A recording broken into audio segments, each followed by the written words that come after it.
अफगानिस्तान की बाशिंदा ज़ारा मल्क मौजूदा हालात पर फूट फूट कर रोने लगी। उन्होंने कहा कि कभी खुद को इतना बेबस महसूस नहीं होने दिया और कभी इतनी मायूसी नहीं हुई। हमारी 20 सालों की कामयाबी सिर्फ चंद दिनों में मिलिया मीट हो गई। I have never felt it to this extent, helpless, hopeless, disappointed, poor and miserable in my life. All our 20 years achievement maybe just go in blinks of few days. I was a child when they were here, when they were there. Now I am an adult. I have seen how these people are. Yes, we accept US should leave the country, but why this way? At least they should come a little bit, given some time.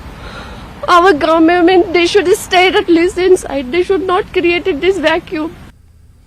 Taliban के साबिक सदर अशरफ गनी ने